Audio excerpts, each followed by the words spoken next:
Good morning, good afternoon, and good evening. Welcome to all of our attendees from around the world. Today's broadcast of Invisible Women in Sport is an Institute for Sport and Social Justice production. I'm your producer, Garnett Overby. All guests will be muted during this production, but I encourage you to use the chat feature to ask questions or leave a comment. We will reserve time near the end to answer a few questions. So now, without further ado, I would like to welcome our host, Taylor Middleton. Hi, everybody. Welcome to Season 2, Episode 5 of Invisible Women in Sport. I am your host, Taylor Middleton. Today, I am joined by the lovely Dr. Paula Jackson, who is the Senior Women Administrator at Hampton University. Please welcome her, everyone.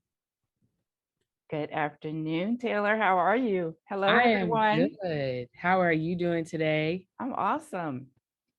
So, normally we would do a little icebreaker, but because of how accomplished you are, I feel like people want to hear you talk about your experiences in your time.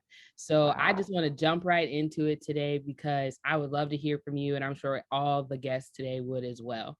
So Thank you, Taylor. To go ahead and start, the first thing that I'm going to ask you is, what got you so passionate about sports? I became a big fan of sports at the ripe old age of 3 when I started traveling to football games with my mom and dad. I live in Louisiana, Baton Rouge, Louisiana. You know, football is king in the South. My father was a huge football fan. And at 3 years old, I started traveling to Southern University football games with my parents. And that's where it all started. And it just kind of rolled on from there. Once I got to high school, I actually had to take a class in football as part of our curriculum. So I jokingly say I'm a 4-year letterman in football because we literally had to play, we had to coach every position, play every position. And I would say that our football coach in high school was using us as his test dummies to try out some of his new plays, but that's where it all started. And from that point on in high school, I knew that I wanted to do something that revolved around sports. I wasn't quite sure what, but I knew that it had to revolve around sports. Now, outside of being a 4-year letterman for football, were there any other sports that you were involved in growing up? I ran track and cheered in high school, and I cheered in college as well. Okay. And so with your experiences in college, I know that you went to 2 HBCUs. So how was that experience for you, and how did you end up choosing your undergraduate college? Southern University, I grew up on Southern University's campus. I went to Southern University Laboratory School, which goes from kindergarten to 12th grade. So I started on that campus in 4th grade, and I did not leave until I left with a college degree.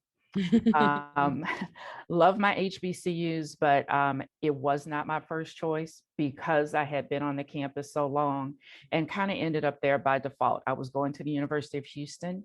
If you look at any of my information from my senior year of high school, everything says University of Houston. Dating myself a little bit, this was right after a couple of years after Phi Slamma Jamma. So it was very, very popular then, which is probably why I chose it too. But there were I won't say housing issues, but there was an overflow. So I was going to have to get an apartment and that sort of thing. And I didn't think it was a big deal.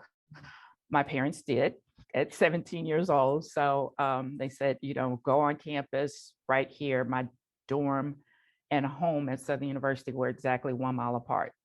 So the agreement was if I stayed, I would live on campus, and got there that first semester, fell in love, and it was the best non-decision I ever made. And that's wonderful. And even while you were at Southern, you actually had gotten your undergrad degree in broadcasting and print journalism. So what were you going to do with that degree looking further into your career? What were your initial plans? I wanted to be a sportscaster. I figured that was, a way for me to be involved with sports, a way for me to get close to the field, close to the court, be able to interact with the players and the coaches. And during that time, I did some internships on campus and love what I did. But I also started to have questions about what went on before the game. How does all of this work? You know, you don't just show up and everything is there. So I started asking questions about that. And that's when my focus kind of shifted to the business side of sports. Mhm. As you mentioned, I did go to another HBCU. I went to Clark Atlanta University Mhm. and got my MBA and started knocking on doors. As I said, I was a cheerleader, so I wasn't a traditional athlete. I did not have that reach to be able to go and say, hey, coach, can you help me get in? So, you know, at Clark Atlanta, everything was very corporate.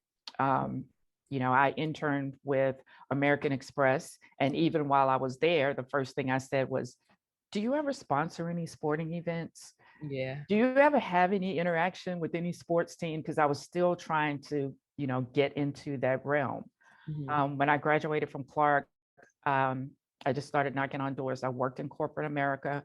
I was a vice president at an insurance brokerage firm. I worked at MTV, but everything I did always had a sports theme. Even at the insurance brokerage firm, Mhm. I started the sport and entertainment division there.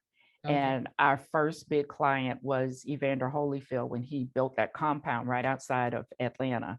He Mhm. self-insured that home, and we wrote that policy for him.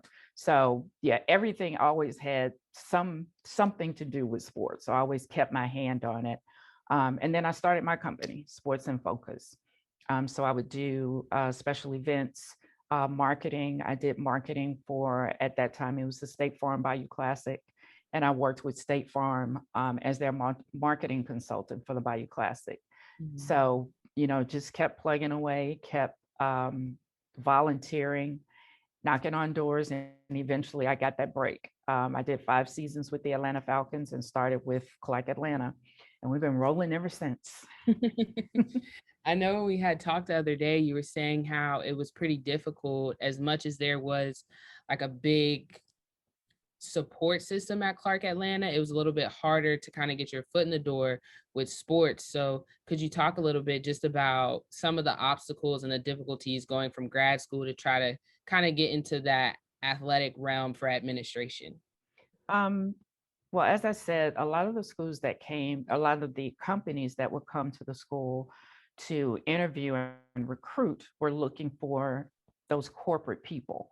Mhm. And I knew that's not what I wanted to do. As I said, I had an internship with American Express, which was great. Had I continued with them, I would, you know, had an opportunity to move to New York, but I didn't want to do that. So I decided to stay and kind of figure out my own way. So the networking part came into play. Clark Atlanta hired their first female athletics director, who ironically had been the SWA at Southern University. Mhm. I kept in touch with her from my time there. And when she got the position, I reached out to her, you know, to say hello and congratulations, and offered to take her around and look for a house or, you know, whatever she needed to do, and said, and by the way, I still have that interest in, you know, getting into college athletics. So just Mhm. in case, you know, I'm willing to do anything to get into the door.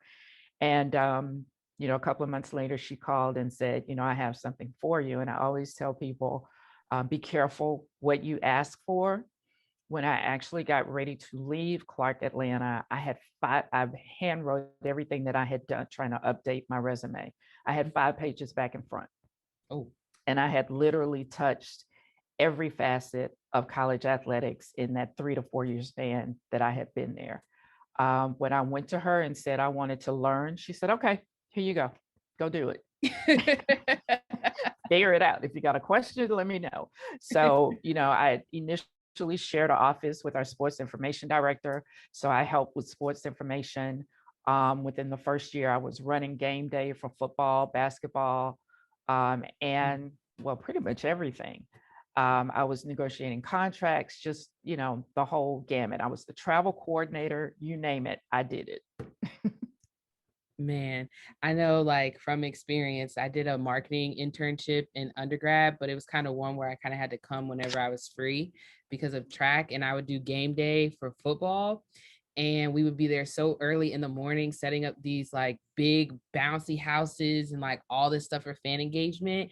And I was like, I don't know how people do this every single weekend, like all Every the time. single week. I was in the best shape of my life because nobody would use the walkie-talkies. So I would have to run up and down the stairs to the, to the press box. Okay, we're doing a presentation in 5 minutes. We need everybody to come run downstairs. Okay, take them back up. Oh, we forgot to do. Yeah, I was in the best shape of my life. I was doing stadiums every weekend. Oh my gosh. So how did you take some of that experience when you went into starting some of your own businesses? Like you mentioned, you had In Focus, you also had your Divas organization for women. How did that play a part into that? Well, a lot of times, and I know my sister's on this call and she's probably going to kill me for what I'm about to say, but she was kind of the catalyst for the Football for Divas because there are a lot of women who don't know a lot about football. So I started teaching these classes. We started having them at the YMCA, and it was just a lot of fun because I would, kind of give the backstory of, how football started.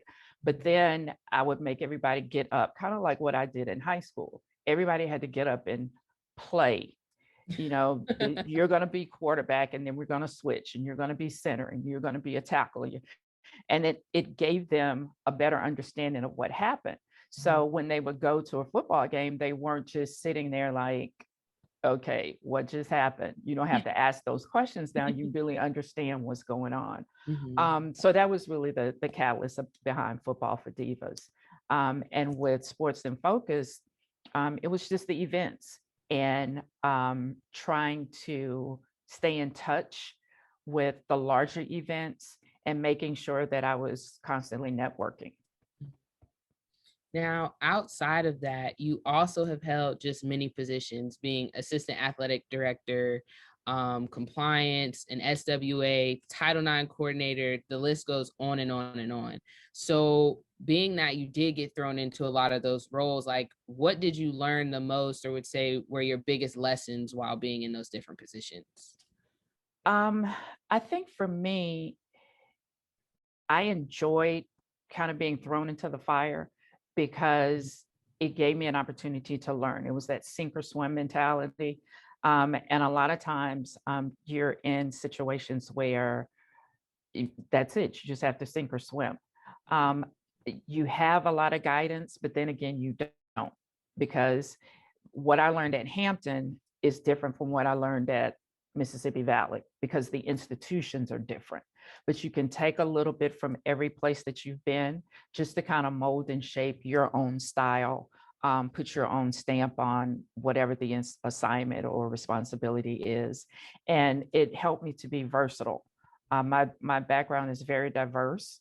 So pretty much any situation that you put me in, 9 times out of 10, I have some experience that I can pull from. And if I have a staff that I have to teach, I'm teaching from a place of experience and not just, this is what I think, this might work. This is what I've done, and we can take this and tailor it to this specific position. Now, being in all these roles, you do a lot to really try to help athletes on and off the field academically as well. So what pushes you while you're in these positions to create programs to really further help them? Because you've done a lot since you've been at Hampton as well. Well, I call my athletes my headaches and my heartbeats, because you want to love on them and hug them sometime, and sometimes you just want to shake them because it's like, that was just not smart. That was just not a good thing. But everything we do, we're student athlete centered. We have jobs because of student athletes. We are in the business of shaping the next generation of young people using sports as a vehicle. That's the way I look at it. I don't come and talk to them as I'm your administrator, I'm your sport administrator, I'm your senior woman administrator. Those are my roles, but they also understand that I'm also a mentor for them.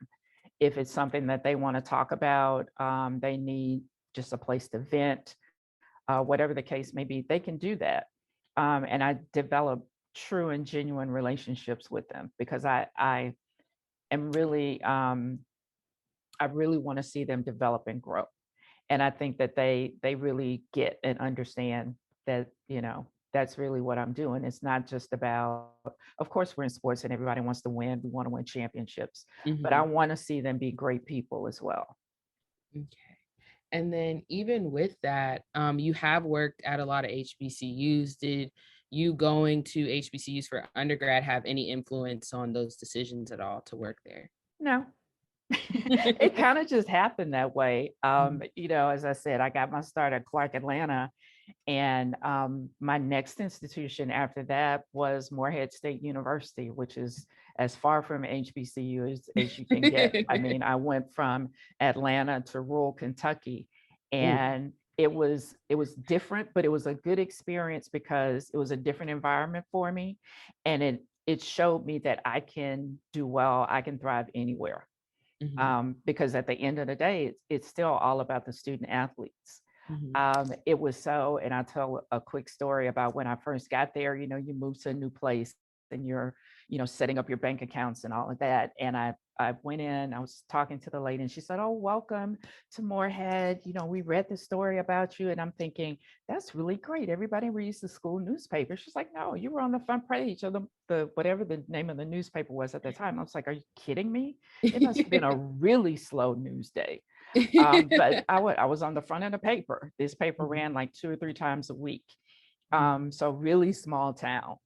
Oh, wow. So were there like any, just being a Black woman in those two different spaces, were there clear differences just within the environments being between like Moorhead and Clark Atlanta, or even when you were at Lincoln in Missouri? um, every institution is different, Mhm. and you kind of have to just adjust to there and to that environment. There was one specific instance when I was at Moorhead where I got a call and said, "Everybody come to the conference room." So I'm thinking, "Oh my gosh, what's going on?" They call this call meeting, and we get there, and one of my colleagues had gone home and picked up her watermelons out of her garden and invited everybody over to eat watermelons in the middle of the day. And Oh, I said, "We probably wouldn't do this at Clark Atlanta." And then they no. started talking about the type of manure that they use in the garden and that sort of thing. So yeah, we wouldn't have this conversation at Clark, but Yeah. it's interesting. Yeah, it very much sounds like it. Well, even outside of that, you've had so much experience, like all the accolades. When I was reading your bio, I was like, this woman, she's done a lot. Stop it, And Taylor. I mean, working with Title IX Circle, Women Leaders, Women of Color Committee, and just all things more, like, what do you see going forward for yourself, like goals wise within these organizations, or even creating more? Um, I don't know. I definitely want to get back to the chair, get back to the AD chair eventually, grow my conference, Minority Trailblazers in Sports. Mhm. That is one of my major soapboxes right now, because for me, as I said, it was difficult for me to get into this business, which is the reason why I created Minority Trailblazers in Sports. And the conference is geared toward those people who are trying to get in, who want to network with people, but don't really have that reach. So I've reached out to my friends. It started with, I had a friend of mine that worked with the St. Louis Rams. And I called Dwayne and said, "If I put this thing together, will you come and will you bring your colleagues, your friends?" They Mhm. all showed up, and I was like, "Wow, they did show up." So I had all these people from the NFL, and for the first couple of years, that was pretty much my focus because that was the people I was networking with. Then it expanded. So now I have collegiate sports, corporate sports marketing, agents, I try to bring in somebody from every facet of the sport industry just to tell their story. Initially, I brought in people that were not athletes before because their story is a little bit different. But now, it's expanded to everybody. And it was initially just for students, but it's getting really, it's growing. And I hate that I've had to cancel it. You know, COVID shut everything down, but we're bringing it back. And you all are invited. Once I get the date solidified, it will be next month. No, next month of May. It'll be next May. But I really want that to grow. A lot of people, I'm looking at faces here, a lot of people that are on here have been speakers at the conference. So I thank you all for your support and coming in and doing that for me. But it's just been great. That is really something that I'm really concentrating on and want to build. Man, that's wonderful. And Miss Jackie was in the comment saying that she's very proud of you and that you were very much AD ready. And the right Thank you, opportunity Sister will Jackie. come. And she is one of the people that came to the conference as well. Man, so even outside of that, since you've been at Hampton, you've had moved them out of the MEAC into the Big South, and you got the big Under Armour contract. So what was that experience like making those big move decisions? And did you face any obstacles kind of going through those changes for the school? Well, you know, any change is different. A lot of people just don't like change. With the move to the Big South, we did get a lot of pushback initially, but we felt like it was where the program needed to go. It's been through transition before. They moved from the CIAA to the MEAC, and now from the MEAC to the Big South. So we just felt like it was time. Our president felt like it was time, and you know, when your president tells you to do something, you figure out a way to go and do it. Yeah. So yes, but it's been a really good experience for us. Unfortunately, you know, with COVID, we didn't have a lot going on this year. We only had men's and women's basketball that participated. And the women actually didn't even make it to the tournament this year. But, you know, we're looking forward to coming back stronger in the fall. We're making plans right now to bring our teams back. So hopefully we can really make our presence felt in the Big South once we, you know, get back and get full force. But, you know, our first year there, we did win 2 championships. So we were excited about that. In track, we came in and swept everything. I'm sure they were like, wait, we voted to let them in and they're winning championships already. That's what you're supposed to do. Yeah, but it's been good. It's been a good experience for us. Man, I'm happy for you, because some things like that you just never know. And I feel like as Black women, just like for me, seeing you doing what you're doing, like that only pushes me to want to keep going in my endeavors and whatever I want to do. So it's really nice to be around and surrounded by people who have been through those big changes and have managed to push through them and be successful in that time. It's been interesting. I mean, that was actually here at Hampton, that was actually my 3rd time with transitioning conferences. When I was at Savannah State, we were independent. And we actually, before I left, I was a part of the team that wrote the proposal to move Savannah State to the MEAC. Also at Lincoln, we moved from the Heartland Conference to the MIAA. So this is my 3rd go round. This is all I have for me now. Man, well, even outside of that, you recently received your PhD. So make sure y'all refer to her as Dr. Jackson. Okay. It's fine. So can you talk a little bit about that and your dissertation and like kind of your plans with that? Sure. That was a journey. And the title of my dissertation was The Journey of African American Women Seeking Leadership Positions in College Athletic Administration. Story of my life, literally. And my first chair actually told me that it was not a viable topic. And I just said, you've got to be kidding, because I'm living this every day. How is this not a viable topic? So after going back and forth with her about 6 months, I switched to a new chair, and you know, the rest is history. But that was a labor of love for me, because for her to say that it wasn't a viable topic, it really just kind of hammered in to me that this is something that we really need to be talking about. There Mhm. wasn't a whole lot of research that I was able to find. So I wanted to be able to contribute to the dialogue and to the research. And something I want to continue to do. I want to turn the dissertation into a book and continue to do more research because we've made strides, but we still have such a long way to go. Mhm.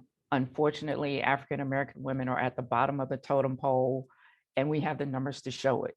Even though we're making progress, we are still at the bottom, and there's a lot more work to do. So, if I can contribute to that research in any way, that is what I'm trying to do. That's that's great. And so, with that being said, for everyone, please get ready to ask questions in the chat for the Q&A. I'm getting ready to ask Rapid our fire. last question. So we really appreciate you coming, Dr. Jackson. And, you know, it's just been great listening to you speak, and you've had a lot of wonderful things to say. So Thank you. again, I'm so going to much. ask my last question. And for everyone in the audience, please get your questions ready for the Q&A after. So with everything that you've experienced, being a Black woman in this industry, not necessarily being like a traditional athlete, I still think cheering is a traditional athlete because It is. I say that for everybody else. But just going through those spaces, and you know, a lot of women on this call and even Black women on this call, what is some advice that you would give to us, either women who are in very well into their careers and are still looking to make big changes, or people like me who is graduating in December, so I'm trying to get my foot in the door now. So Always make sure that you're networking. Is something that I still do, something that I still continue to work on. There's not enough of that. And when I say not enough, I mean, people have a tendency to say, oh, you know, she probably won't talk to me. He probably won't. You'll be surprised if you just reach out to somebody. We're all very busy. I've had people reach out to me. If I don't get back to you like immediately, don't give up, email me, call me again, because I want to help. We have to continue to push so we can continue to break. I said, for us as Black women, we're not even breaking glass, we're crushing concrete because it's so hard for us. We're doubted regardless of what our credentials say. We're always second guessed. But that's just it. Just continue to push, be true to yourself, always understand who you are, what your values are, and how that shapes what you're going to do at the next step. There'll be times when, you know, somebody may try and compromise your values or compromise you just as a person in general. Be true to yourself. Stay true to your goals, and then just keep pushing. And we're going to continue to crush concrete. That's my new catchphrase now. That's going to be my hashtag. We're crushing concrete. I'm gonna remember that. I'm gonna take that with me. I just came up with that. Let me write that down. Right. Well, thank you so much for speaking with all of us today and just giving us your wisdom and speaking about your experience. We really appreciate it. I really appreciate it. And I'm sure some people in the audience will. So again, to everyone, please keep dropping questions in the chat for her. She has a lot to say, trust me. Has been my pleasure. Go ahead and pass it over to Garnett so we can start the Q&A. Dr. Jackson, thank you so much. You are a wealth of knowledge and experience. We thank you for sharing your insights and experiences with us. But crushing concrete, I like that. So if you forget to write it down, we have it recorded. So absolutely. Okay, I'm putting out the t-shirts next week. Okay, that's great. We get a lot of great little quotes on our show. We have crushing concrete. We have fix your face. We have some other ones. Shelly. And she's here today. Yeah, I can see her. And so we're going to add that one to our list, crush concrete. So that's awesome. But we do have a few questions for you. Our first question comes from our very own consulting advisor, Matt Edelson. He says, for recent graduates looking for jobs or to network, can you give some advice on getting over the fear of knocking on doors and seeking informational interviews? I don't know, because I sometimes I still get jitters because it's the fear of the unknown. As I said a few minutes ago, you know, usually when you reach out to people, they're pretty receptive. Every now and then you may run into somebody who's not. If that's the case, move on to the next one. You just have to make sure that you are pushing. You have to continue to push, stay motivated because you're going to get no's, you're going to get knocked down. There are going to be obstacles, some that you may not be able to break through. You have to go around and just go, you know, in a different direction. That's fine. The path is not always straight and narrow. There'll be some, you know, crooks and turns, like my picture here in the background. It's curved. You know, maybe you have to take a curve and you thought it was going to be straight, but just make sure that you are being persistent and consistent. You know, that's the best advice I can give you, because some days it's going to get really tough. Thank you. Great advice. This next question comes from one of our Invisible Women in Sport team members, Olivia Wiggins. She actually has two questions for you. The first one is how did you set yourself apart from others who wanted the same job as you? Oh, that's a good question. I think one of the things that, and I talked about this earlier, one of the things that I really concentrate on is the diversity of my background. When you look at some people, they are specifically compliance, or they are specifically academics, or whatever the case may be, which is fine for some people. I wanted to touch everything, and I had the opportunity to touch everything. So when I talk to people, whether it's, you know, giving advice about a certain thing, whether it's, you know, looking for a new job, I can say, I've done marketing, I've done compliance, I've done game day, I've done budgets, you know, just whatever it is, just the diversity of the background, I think is one of my strongest suits. Great. Olivia's second question was, what impresses you the most when you are considering hiring someone? Um, the fit. I think once you get to the point of having the interview, everybody is qualified for the job. So I need to know if your personality is going to fit. Some people are very flexible and they can fit in anywhere. Others are not. I need to know that you're going to be able to work well with our coaches. You work well with our student athletes in the environment that we have, because every institution works differently. So if I bring you in, are you going to be able to adapt? We all have our own personalities, but can your personality adapt to this environment? I had an opportunity, and I just said this last night, Tiffany Tucker, who worked with me for a couple of years. And that what I said about her was, when I first met her, I said, I just like her spirit. Her resume was fine. I knew she could do the job. I wanted to know if we were going to be able to work together.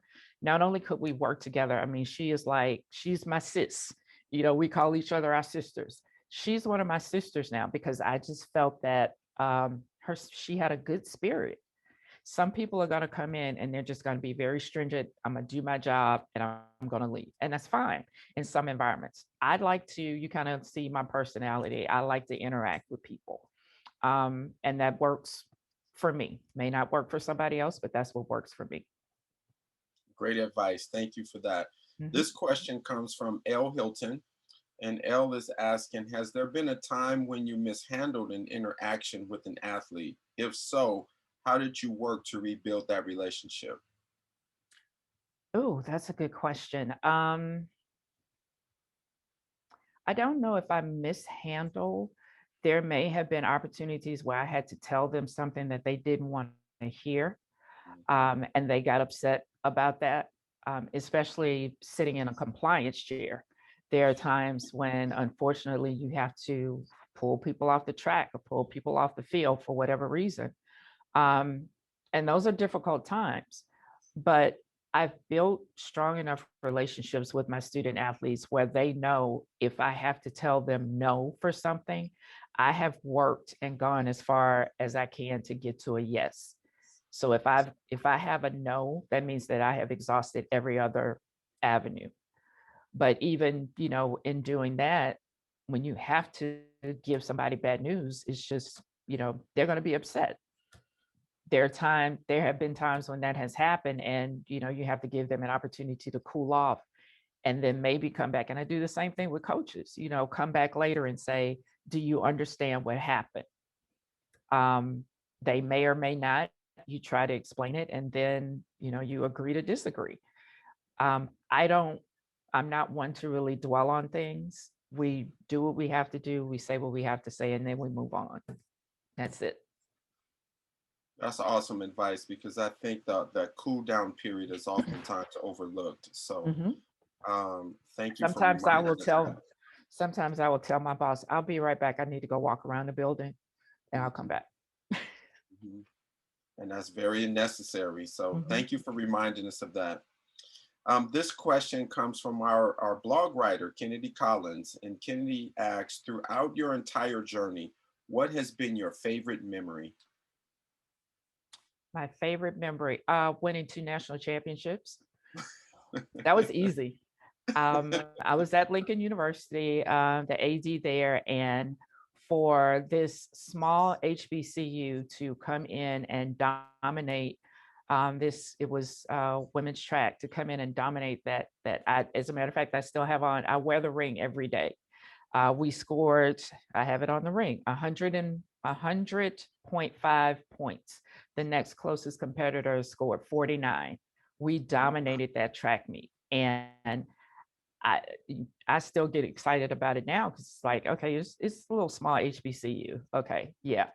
Keep thinking that. I love when people underestimate me. That is an awesome score. Like, yes, you did dominate. Yeah. No doubt about that.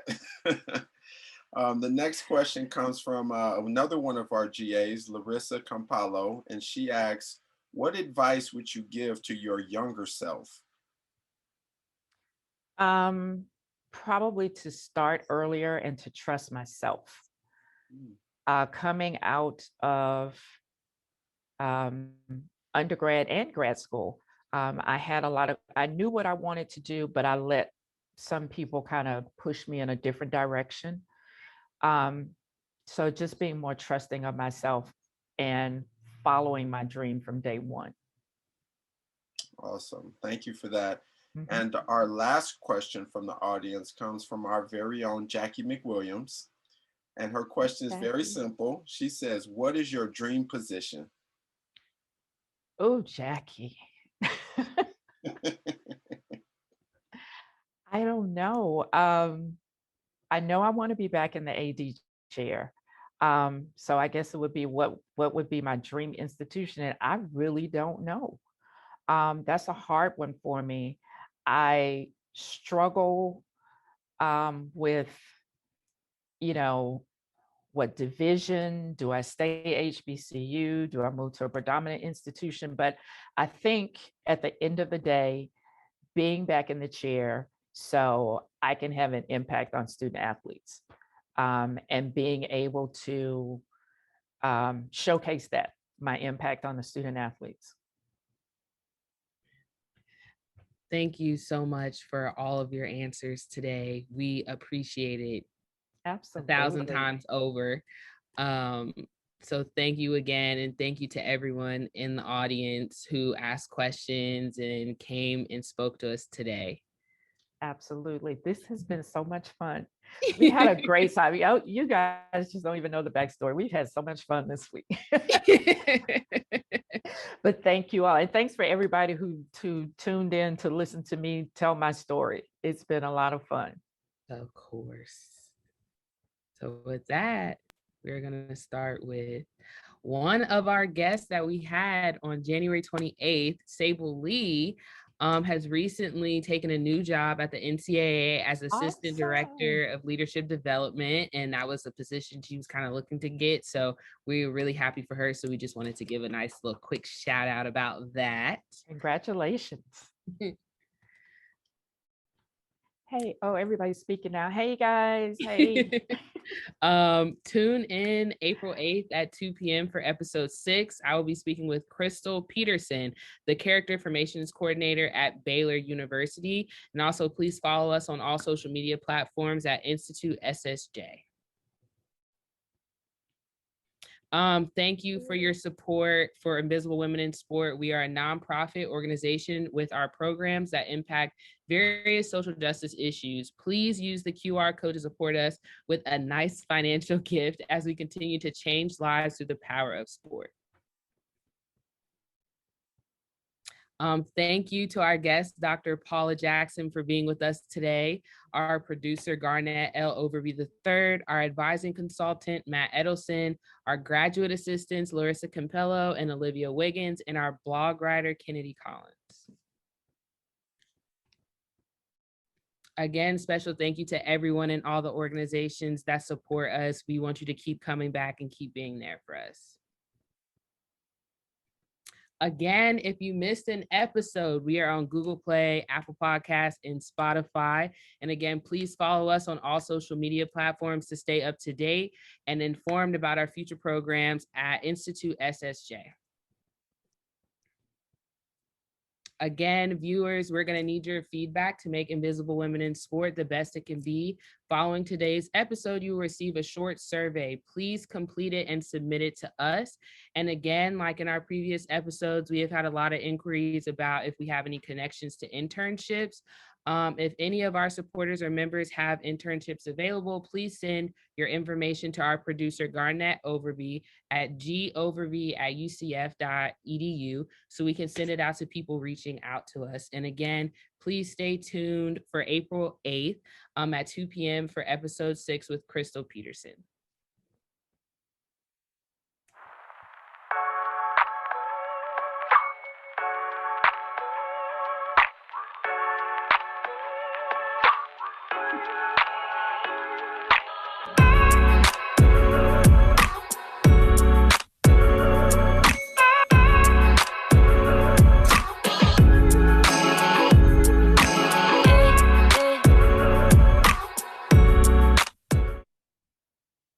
Thank you, everyone. I'm your host for Invisible Women in Sport. See us now.